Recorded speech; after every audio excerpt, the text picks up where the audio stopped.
Assalamualaikum warahmatullahi wabarakatuh. Saya Tika Rahmadani dengan NIM 22101611220045. Pada kesempatan kali ini, saya akan mempresentasikan hasil dari sebuah jurnal penelitian yang berjudul Analisis Kesesuaian Lahan untuk Tanaman Padi Sawah di Kabupaten Subang bagian Tengah yang dibuat oleh Rahadian Adi P. dan kawan-kawan. Sumber dari Jurnal Agroteknologi Volume 8 nomor 1 2024. Dari jurnal ini berlatar belakang tentang Subang adalah kabupaten penghasil beras terbesar ketiga di Jawa Barat setelah Indramayu dan Karawang, dengan produksi mencapai lebih dari 1 juta ton per tahun. Lahan pertanian di Subang bagian tengah sebagian besar terdiri dari sawah irigasi teknis dan tanda hujan. Namun belum semua lahan diketahui tingkat kesesuaiannya untuk padi sawah. Evaluasi lahan diperlukan agar faktor pembatas dapat diperbaiki dan hasil produksi meningkat. Tujuan penelitian ini adalah untuk menganalisis tingkat kesesuaian lahan aktual bagi tanaman padi sawah di Kabupaten Subang bagian tengah serta mengidentifikasi faktor pembatas yang berpengaruh terhadap produktivitas. Hasil analisis diharapkan dapat menjadi dasar dalam pengelolaan dan perencanaan penggunaan lahan pertanian berkelanjutan. Lokasi dan waktu penelitian dilakukan di bagian tengah Kabupaten Subang, Jawa Barat, mencakup wilayah Kecamatan Cibogo, Cipondei, dan Dauan dan Subang.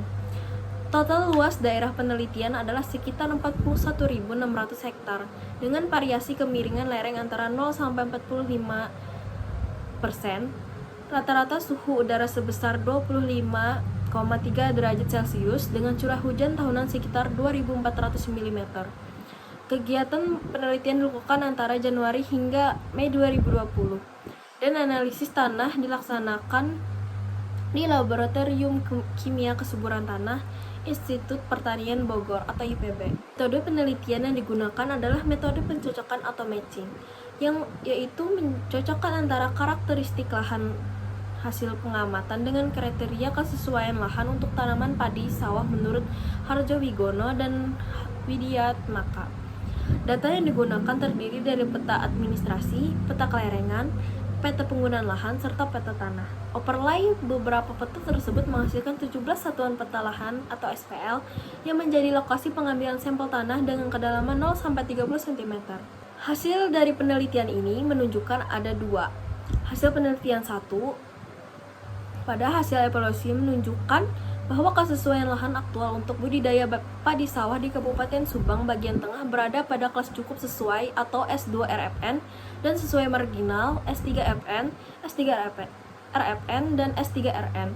Faktor pembatas utama yang mempengaruhi kesesuaian lahan meliputi kondisi media perakaran, retensi hara, dan ketersediaan hara.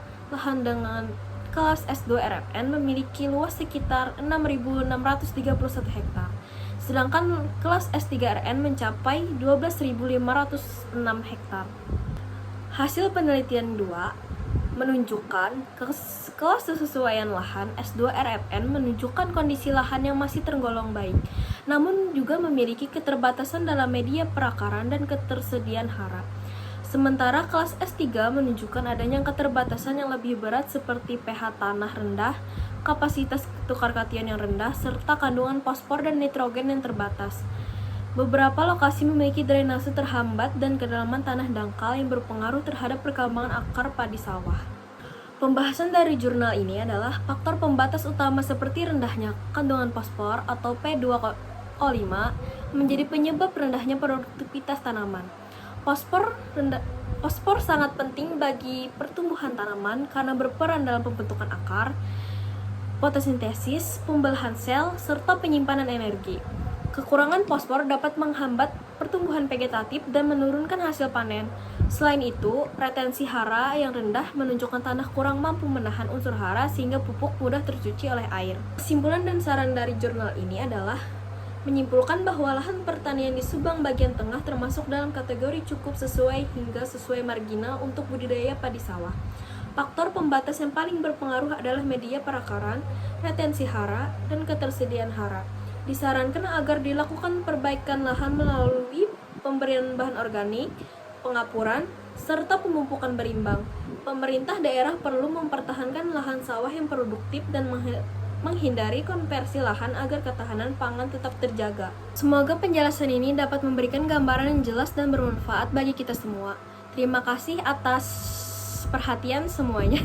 Assalamualaikum warahmatullahi wabarakatuh.